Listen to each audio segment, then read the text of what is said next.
honor our bargain. Free me to find my own fate. Go, but the blade must remain to serve my will. A fair exchange.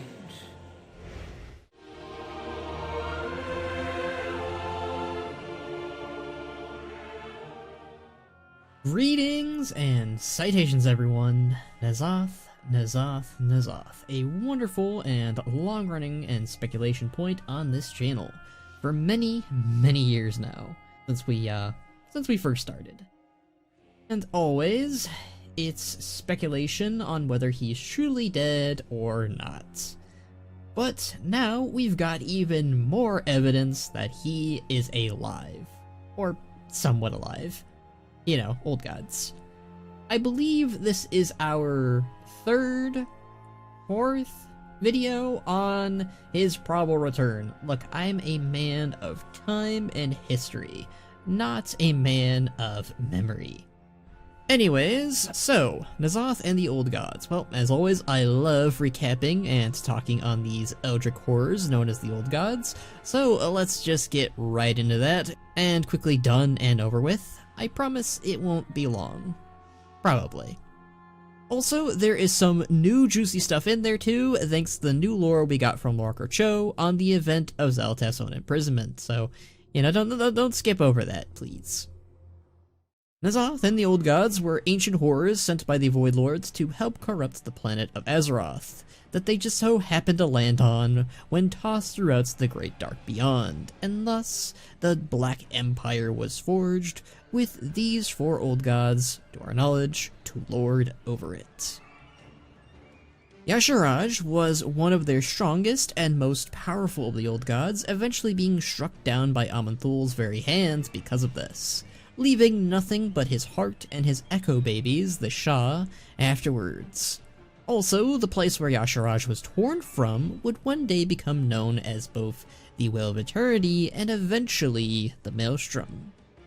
Yogg-saron was the main architect behind both the Emerald Nightmare and also the Curse of Flesh. He also nearly had the entirety of Ulduar, the Titan seat of power on Azeroth, under his thumb, or rather tentacles, whose very blood was used to create many of the undead spires, armor, and also weapons throughout Northrend too, specifically for the Scourge. Cthulhu was, well, he doesn't really do that much besides make a massive bug war happen, like, twice, and was the first ever Old God we took down. He's kind of a sad old god. He's also probably being gorged by Gorbel too right now. Ouch. And then lastly, you'd have Nya'lotha, living up to his name as the Corruptor, as he would influence both Neltharion to eventually become Deathwing, the Destroyer, who'd one day cause the shattering of the world and the Cataclysm, but also the creation of Azshara and her Naga, whom would serve him for a while, you know, until betraying him.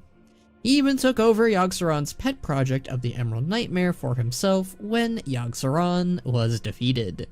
And despite those feats, Nya'lotha was hailed as the weakest of the Old Gods, and was defeated time and time again by his siblings, and eventually us. Though he would be the last one to be active, to have a chance at taking Azeroth for himself, which, of course, he would fail. At some point during the peak of the Black Empire, Xal'atath, who is not Old God, but some kind of other void entity of other origins, felt the need to act and invaded their empires, specifically the city of Nya'lotha, which Nya'lotha was based in. Nya'lotha was apparently creating something beneath it that warranted her concern. We've no idea what that is, but it seems to have made Xal'atath concerned enough to attack him with her own void forces against the more fleshy forces of the Old Gods. My guess is that it's a big enough threat to cause concerns for even the Void Lords. Maybe it's able to make Azeroth into something the Old Gods could use, but not the Void Lords somehow. The Old Gods, in a very rare and unique moment, prior to their imprisonments, would team up to defend Nya'lotha to stop Xal'atath, which would also put Nya'lotha into their debts. She lost and was bound inside of the blade of the Black Empire as a result. This may be the most important part of their history. Why? Because it not only details on why Xally was imprisoned, but also how she got out. But more importantly of all, the dagger's purpose and unintended benefits. When the old gods dictate that Xal'atath is a threat to them and their plans, they lock her inside the blade, preventing her from claiming the power that she sought, and likely from warning her masters, the Void Lords, whom the old gods are seemingly done serving now.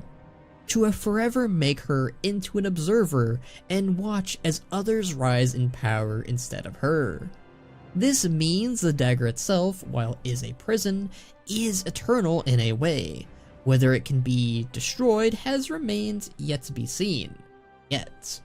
But given their wording and the fact that nobody was ever able to destroy the blade of the Black Empire for many, many years, I would pin it as something the old gods wanted to never be destroyed and forever hold her inside. This is important too, since the old gods created the dagger to not only act as a prison for Xal'atath, and for her to be an eternal observer.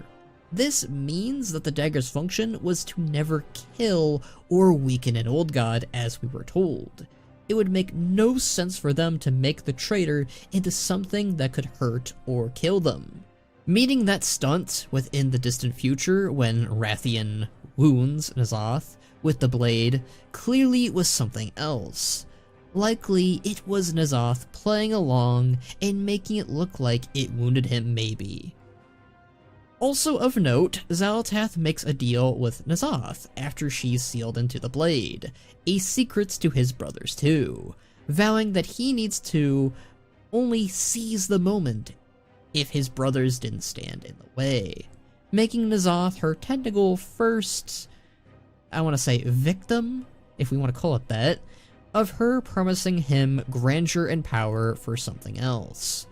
Which, in time, Nya'lotha would finally accept and would free her finally from the blade, but only if it serves under his will.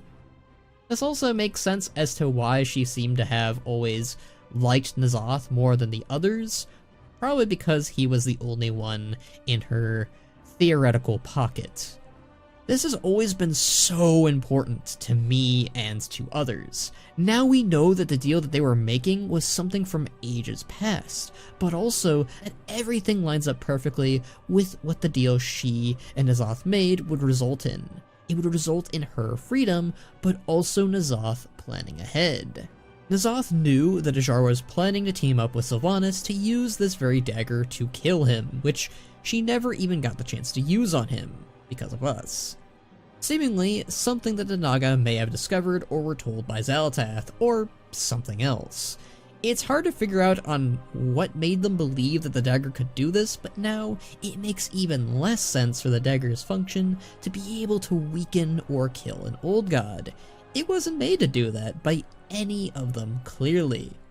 And then you have Nya'lotha, who asked the dagger to serve under his will when Xal'atath was freed. What does that mean? What does that imply? Well, it means that the dagger was his and was always his. And while we could jump through some hoops and say, well, Xally could have been lying to him, and she could have, nothing about the situation makes it seem like she really could. Unless she had the means to tamper with the blade and make it into an old god killer. Which I too have doubts on right now. But the two most major important factors going to all of this are these two next things. 1. Nya'lotha knows the future, or rather, his future. Old gods in the Void have the innate ability to see the future. The problem is they don't know what future it is, because they can see almost every possible one. But we made a major oopsie and traveled into the past, when trying to save Chromie and Eternus, and we fell in there when the Black Empire was just on the rise when fighting with the Elemental Lords. Nya'lotha makes note of us and realizes what we will do and what we will become. This means Nya'lotha is already ahead of everyone else because he probed our minds in the past and knows what his destiny will be no matter what in the future, which is why I don't think the blade is a death trap remotely. It's exactly what the old gods made it to be, and N'Zoth could then plan accordingly. Second, the blade of the Black Empire's primary function is finally clear. I think my biggest stumble was, why would N'Zoth store himself inside the blade? Why not merely fake his death or teleport somewhere distant from Azeroth, since he was no longer bound there? And I finally have a very good answer as to why. The blade is eternal. Its original intent was to be Xally's prison, but she was able to make it work for her by corrupting others and later escape. Not too different from what N'Zoth already does or did, but also, as before, it's seemingly indestructible, making it the perfect escape pod, so to speak, for N'Zoth when Nya'lotha goes up in flames from Azeroth's own wrath. All in all, this means N'Zoth's plan B, as we'll call it, was to use the Blade of the Black Empire to place a part of him inside of it, and then vanish with it to elsewhere, while the rest of him would attempt to take Azeroth through his grand plan of Nya'lotha, potentially even faking that since his realm is so topsy-and-turny and capable of hiding the truth on what's really happening. And to top this all off too, death for old gods isn't the same for mortals. We've seen the likes of Yogg-saron, Y'Shaarj, and even Cthulhu on some level remain active after their so-called demises. And while I think N'Zoth's physical body, or whatever form that was in Nya'lotha, did get obliterated, I don't think that was the last of him, regardless. And maybe we'll even see the other old gods again. I'm thinking the most likely return of the other old gods to be Yogg-saron, given that he's had his own moments of activity up in Ulduar. Though it could be cool to see the others in their full forms too, especially Y'Shaarj. He's got the coolest, and we've also never really seen him in his full form before. But N'Zoth, especially now that he's got that dagger truly serving under his will. Not only do I think we'll see that dagger pop up again with him inside it, I think he may very well hold the key to defeating Xal'atath by aiding us in her imprisonment back into said dagger maybe. That, or he's pretty comfortable with his current placement, maybe, since it is, well, it essentially makes him immortal in a way. Quick note here before I forget, but I don't think he's under the same circumstances that Xally was, unless Xally was able to rig it. It's possible. Whereas she was sealed inside the blade by all of the old gods and could only be let out by another old god, I think N'Zoth is fully capable of escaping the dagger whenever he wants. Just, he isn't doing that right now for obvious reasons. I think after Nya'lotha he wants to be on the down low to plan his next scheme. Maybe he is about to restore what was destroyed in that blast. Maybe he's about to restore Nya'lotha and regain what was lost, especially what was ever down below that warranted so much worry from Xal'atath. I guess we'll see. But that's my own theory brought back from the murky depths of Battle for Azeroth. Do you think it holds up even more now? And that we'll see N'Zoth again, this time as a temporary ally, maybe, or another threat to someday contend with? Or do you think N'Zoth truly met his end? I'd love to hear your thoughts down below, like always. Anyways, thank you all for watching. Remember to like, share, and subscribe. If you'd like to hear more from me and my community, feel free to join us on our Discord, or if you like me enough, please support me on my Patreon, like these amazing folks here. You can also hit that join button too. All helps in keeping this channel alive and well. But until next time, my friends,